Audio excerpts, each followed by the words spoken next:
कोई महाराष्ट्र में, कर्नाटका में, तो कोई कहीं पढ़ रहा है,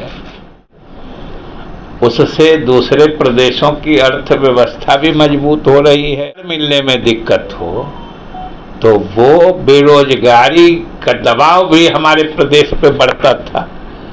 इतने तरह की मतलब परेशानी भरी स्थिति से हम लोग गुजर रहे हैं। एक एक इंजीनियरिंग कॉलेज और एक एक पॉलिटेक्निक संस्थान खोले जाएंगे। बिहार में तकनीकी शिक्षा को नई उड़ान मिली है। सरकार का दावा है अब हर जिले में इंजीनियरिंग और पॉलिटेक्निक कॉलेज खुल गए हैं।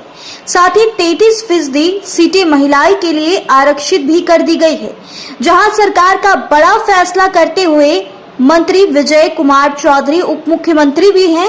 उन्होंने बताया 7 निश्चय 2 के तहत 38 जिलों में 38 इंजीनियरिंग कॉलेज, 46 पॉलिटेक्निक कॉलेज चालू है, जिससे अब छात्र बिहार में पढ़ेंगे और रोजगार भी उनको यही मिलेगी। ब्लॉक में अगर आप सर्वे कराते तो 5-10 बच्चे कोई महाराष्ट्र में, कर्नाटका में, तो कोई कहीं पढ़ रहा है।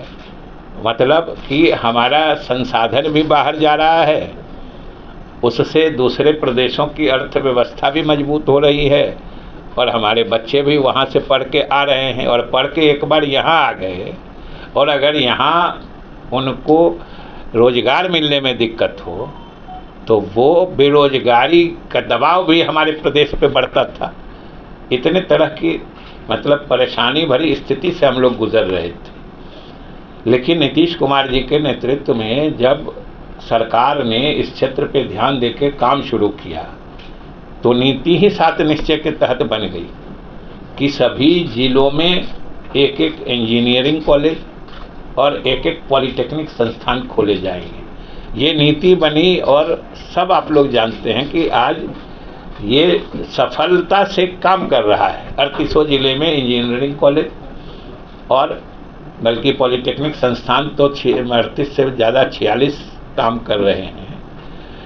तो इस तरह से इसमें अब बच्चे स्वाभाविक रूप से बिहार के बच्चे ज़्यादा पढ़ते हैं। अब समझिए हजारों बच्चे प्रतिवर्ष बिहार में ही रहकर इंजीनियर बन रहे हैं, पॉलिटेक्निक कोर्सेस में डिप्लोमा प्राप्त कर रहे हैं, इनकी एम्प्लॉयबिलिटी बढ़ रही है, रोजगार के लायक वो मैंने अपने को बना पा रहे हैं।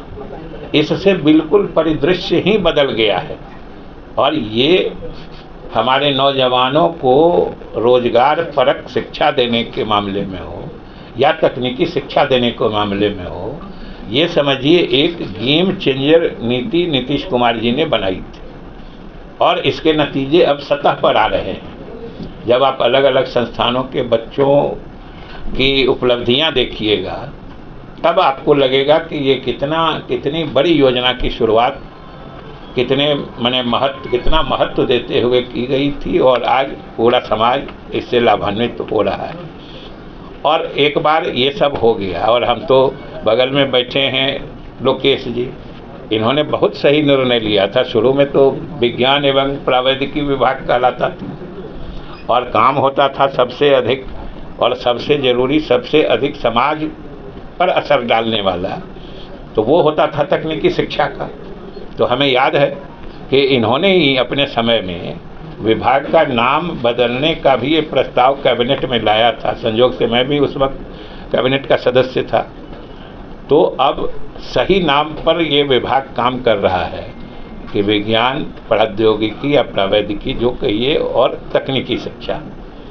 तो इस रूप में आज विभाग काम कर रहा है और मेरे पास आंकड़े भी हैं बताने को और चीज़ें भी हैं कि कितने हमारे बच्चे आज निकलते हैं और हजारों बच्चे इन संस्थानों से निकल के आज अच्छी अच्छी नौकरियां पा रहे हैं, पा चुके हैं और भविष्य में भी पाने वाले हैं। ये कितना महत्वपूर्ण है इसका अंदाज़ा इसी से लगा सकते हैं। एक तो बाहर बच्चे जाते थे वो बंद हो गया, बिहार का संसाधन बाहर दूसरे प्रदेशों में जा रहा था वो बंद हो गया। हमारे यहाँ घर में रह के बच्चे पढ़ रहे हैं और कितनी सहूलियत हो रही है और अभिभावक गण कितना अभिभूत हैं, इसका मैं व्यक्तिगत रूप से आपको जिम्मेदारी से कहानी बता सकता हूँ, इसलिए कि एक गवर्नमेंट इंजीनियरिंग कॉलेज मेरे निर्वाचन क्षेत्र में भी है और जिनके स्थानीय लोगों के बच्चे उस इंजीनियरिंग कॉलेज में दाखिला